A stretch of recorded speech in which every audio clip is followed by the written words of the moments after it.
Hello everyone. Last video में हमने Henry Fayol के जो प्रिंसिपल्स है उसमें से फर्स्ट 7 प्रिंसिपल्स हमने देख लिए थे। आज के इस वीडियो में हम जो बाकी के 7 जो भी प्रिंसिपल्स हैं वो हम देखेंगे। So let's get start. अब हमें यहाँ पे 8th जो प्रिंसिपल है वो दिया हुआ है centralisation. There must be clarity that which extent to centralization of decentralization should be done to make successful infrastructure. If power are not delegated, it is centralization. मतलब कि यहाँ पे हम जो अथॉरिटी है वो एक ही पर्सन को दे रहे हैं या अथॉरिटी का जो हम है वो अलग अलग पर्सन्स के बीच में डिवाइड कर रहे हैं, वो भी हमें जानना जरूरी होता है। अब यहाँ पे अगर पावर जो है वो डेलीगेट नहीं की जाती, मतलब कि दूसरों को असाइन नहीं की गई, दैट मीन्स कि it will be a centralisation, मतलब कि सारी अथॉरिटी सारे पावर्स जो है वो एक ही पर्सन के पास है। To make use of employees strength principle centralisation should be adopted. कि यहाँ पे एम्प्लॉयज की स्ट्रेंथ जो है अगर हमें जाननी है कि उनके पास कितनी कैपेसिटी, अगर उसका बेस्ट यूज करना है तो हमें उनके ऊपर सेंट्रलाइजेशन मतलब कि अलग अलग बोलते हैं कि उनकी रिस्पॉन्सिबिलिटी को हमें बढ़ा जाए, मतलब कि डिस्ट्रीब्यूट कर देना चाहिए कि उनकी जो कैपेसिटी है उसके अकॉर्डिंग उन्हें उनका काम सौंप देना चाहिए। Centralization has low success ratio in giant size unit. Hence, centralization and decentralization is done as per the size of unit. कि यहाँ पे कोई एक ही पर्सन को सारी अथॉरिटी देना ये बड़े यूनिट में नहीं पॉसिबल होता है, इसलिए डिसेंट्रलाइजेशन एंड सेंट्रलाइजेशन वो जो है वो किसके ऊपर बेसिस होता है, मोस्टली साइज के ऊपर, कि कोई भी बिजनेस की साइज कितनी है उसके ऊपर से हमें पता चला कि हम सारे वर्कर्स के ऊपर, वर्कर्स की संख्या मतलब कि उनके नंबर्स कितने उसके ऊपर से डिस्ट्रीब्यूशन जो अथॉरिटी का किया जाता है। फिर उसके बाद यहाँ पे दिया हुआ है 9th पॉइंट जो है scalar chain. This principle emphasise on creating chain from top level to bottom level employees.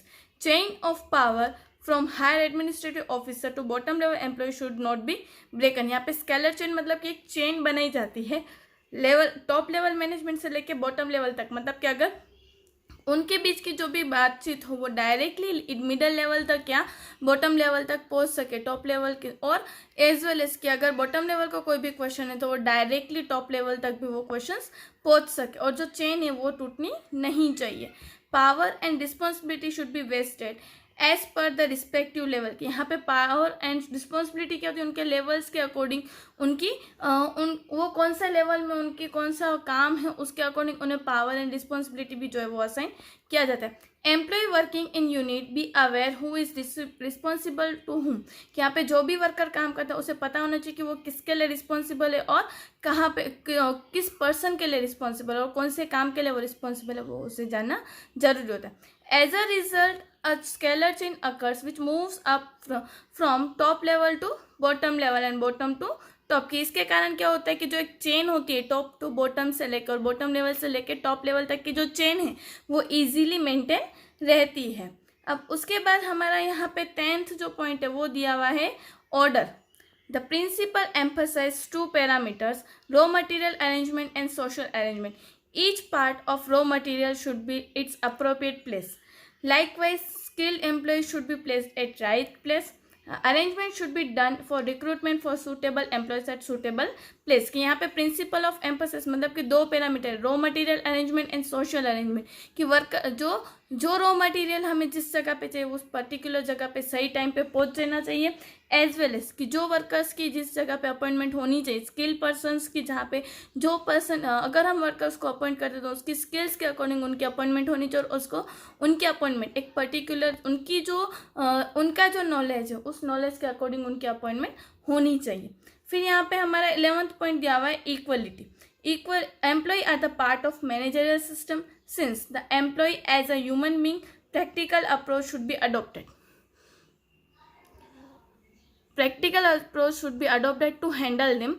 Superior should have behave appropriately and uniformity while taking from them. Effort should be made to establish equality in the unit by informal way instead of legal और traditional way. कि यहाँ पे employees है वो क्या एक managerial system का एक पार्ट है, इसलिए उनके साथ जो भी हम बिहेवियर करेंगे वो वर्क अच्छे से करना चाहिए और उन्हें ठेस ना पहुँचे, मतलब कि उनके मन को ठेस ना पहुँचे, उन्हें नीचा फील ना हो, मतलब कि उनके गिल्टी फील ना हो, ऐसा कोई भी काम नहीं करना चाहिए। जो सुपीरियर होते हैं उन्हें सब लोगों के साथ एक जैसा काम करना, एक जैसा बिहेव करना चाहिए। ये सारी चीज़ें भी बिजनेस में ध्यान में रखनी चाहिए हमें यहाँ पे।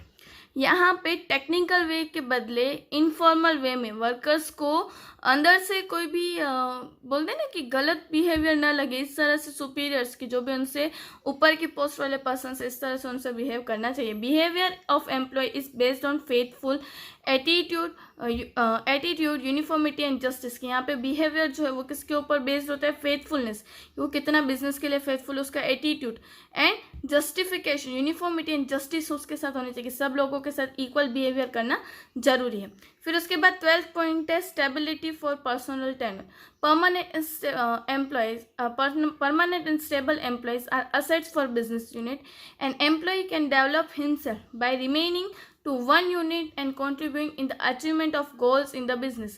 यहाँ पे जो भी बिजनेस परमानेंट यूनिट्स जो है कि परमानेंट एंड स्टेबल एम्प्लॉयज जो बिजनेस के असेट्स है, कि कोई भी बिजनेसमैन जो है, कोई भी एम्प्लॉय यही चाहता है कि वो एक ही जगह पे अच्छे से टिक सके और बिजनेस के जो भी टारगेट्स है उस टारगेट्स को वो इजीली अचीव कर सके।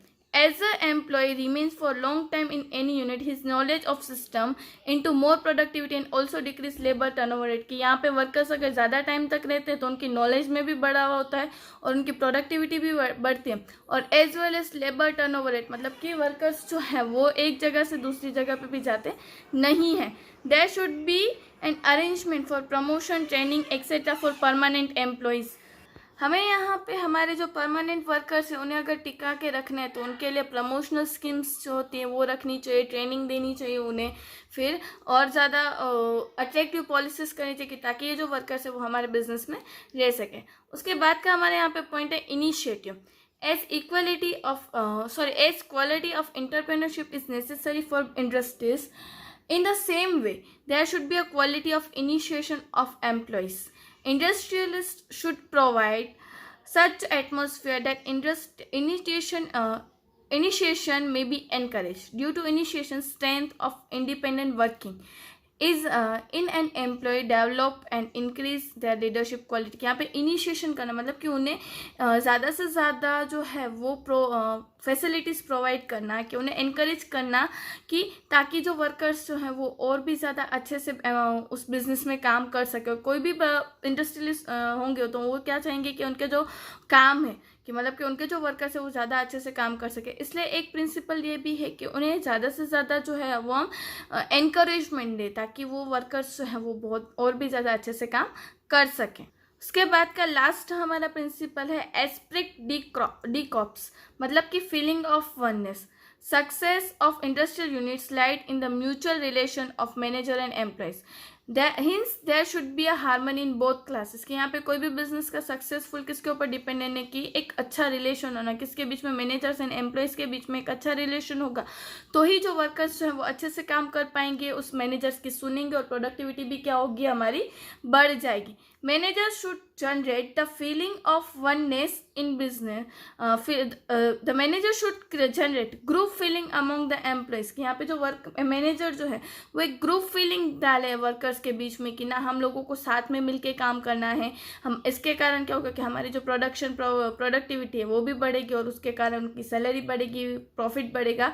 ये सारी चीज़ों की फीलिंग्स जो है वो उस एम्प्लॉयज़ में डालना जरूरी होता है। If all employees will work together then achievement of goal become easy. कि अगर सारे वर्कर्स जो हैं वो साथ में मिलकर काम करेंगे तो उसके कारण क्या होगी कि जो गोल्स है, कि जो टारगेट्स वो इजीली अचीव हम कर पाएंगे। Henry Fayol said that above list is not last list of management principles. Managers can add new principle based on their experience, research, knowledge. These principles can be implemented all kind of activities like business, economical, political and social। क्या पे Henry Fayol ने क्या कहा है कि ये खाली जो लिस्ट है वो लास्ट लिस्ट नहीं है मैनेजमेंट की। अगर जो भी मैनेजर है अगर उनके एक्सपीरियंस के ऊपर से इस प्रिंसिपल्स में ऐड भी कर सकते हैं कोई न्यू प्रिंसिपल्स, उनकी रिसर्च के ऊपर से, उनकी नॉलेज के ऊपर से यहाँ पे और भी प्रिंसिपल्स ऐड कर सकते हैं। अब यहाँ पे ऐसा नहीं कि प्रिंसिपल खाली बिजनेस में ही इंक्लूड मतलब कि इम्प्लीमेंट हो सकती है, इकोनॉमिकल, पॉलिटिकल सब जगह पे ये जो प्रिंसिपल्स है उनका हम फॉलो कर सकते हैं। आज के इस वीडियो में हमने हेनरी फ्योल के जो प्रिंसिपल्स थे, बाकी के जो 7 प्रिंसिपल्स थे वो हमने देखे। हमारे नेक्स्ट वीडियो में हम अनदर मैनेजरियल लीडर जो है, managerial leader Peter F Drucker के बारे में हम पढ़ेंगे। Thank you.